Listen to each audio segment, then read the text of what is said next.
Parlez-vous français? Um,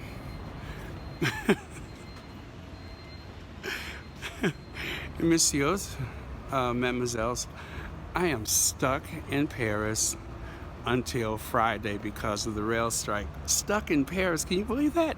How can I? Wait. Look behind me here. I'm stuck in Paris.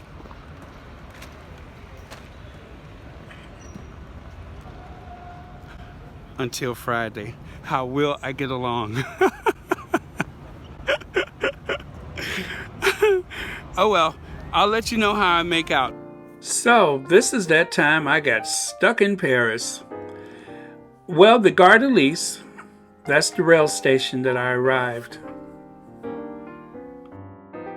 So first things first, find a room, and then of course, I wanted to go and visit Versailles for as long as I could remember. So these are just some various little screenshots that I took while I was traveling, like in the amount of miles.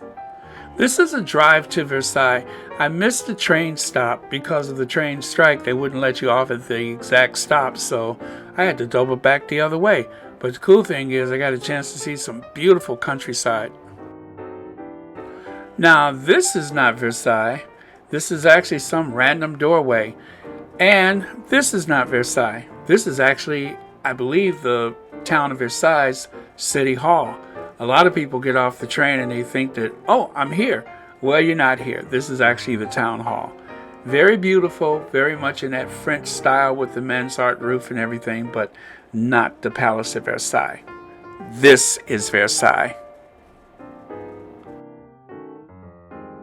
But I'm getting a little bit ahead of myself because there's like this weird walk up to the Palace of Versailles when you're, not actually on the tour bus.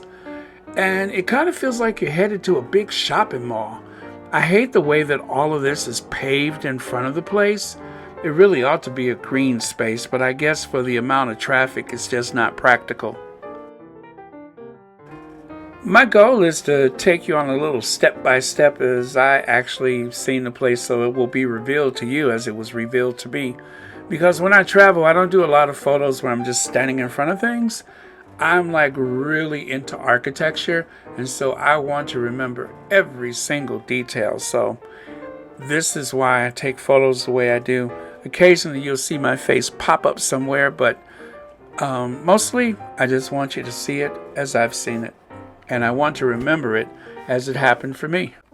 If you've ever been to the Vatican, you know that when you're going down that avenue or boulevard, whatever that is, that plaza leading to the Vatican, it's like the excitement builds when you see it in the distance. It's the exact same thing for the Palace of Versailles. All of the excitement builds up and you find yourself walking faster, like you're headed to the land of Oz. And then you get there and you say to yourself, wow, I cannot believe I'm in Versailles.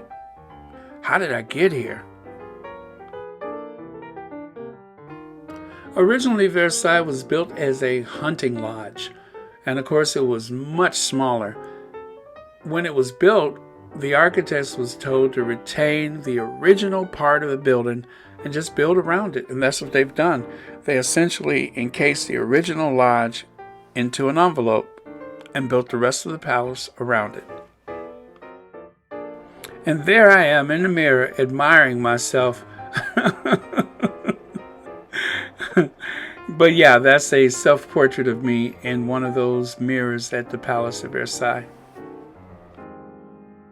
Unfortunately, they don't allow the general public into the royal chapel. That's only for VIPs or special groups, but I was not a part of any of that, so I was only able to take a picture from the upstairs entrance and the lower level entrance that you see here. Beautiful, I guess you would call it Rococo style or Renaissance style. I believe it's Rococo. No, it's not Rococo. Rococo, yeah, it is. I believe there's a mixture of the two styles at the Palace of Versailles. You have the Rococo, and I think the Renaissance came before that, the French Renaissance. And here's another photo of myself in some really bad light. But it was a beautiful room, had a great ceiling. So, there's not one place in the Palace of Versailles that is not brimming to the top with exuberance and design. You may have noticed sometimes that in some of those most beautiful, elegant rooms, you'll find that there's a purple marble. It's called porphyry marble or imperial porphyry marble, which is used any place where you find rich people, especially from the ages of antiquity. That marble is very expensive, it's very rare. The best possible place to find it is from a mountain in Egypt. And so you'll find that a lot of very powerful people throughout history have sourced that stone, and you'll find some of that same marble is used in abundance at the Palace of Versailles. The last, the Hall of Mirrors. This is probably the most celebrated room in all of the Palace of Versailles. You have seen it in so many documentaries and docudramas and such that you know the Hall of Mirrors anywhere. Or do you? Because this is a room that in some form or fashion has been duplicated and replicated time and time again because of its refined elegance. There's a ceremonial sleeping chamber, which of course is the one that the king would use to flaunt his wealth, and then this much darker room, which they kept the curtains drawn to avoid any bleaching of the sun. That's the room that the king actually slept in. One thing that really impressed me is that literally you could just look right outside the windows. I thought a place like this would have more like climate controlled spaces and such. Aside from the one room where they kept the curtains drawn so that the light wouldn't bleach, they literally just had the windows open. I didn't notice that there was anything by way of air conditioning, so it was pretty much the same way the space would have been used during the time of the Bourbon family, except for the fact that it was filled with tourists clamoring to see everything. And finally, the Temple of Love. This beautiful structure is what most English aristocrats would refer to as a folly. So that's it for my first view of Versailles. Now after this, I walked through the park and I went to the look at me trying to be all fancy.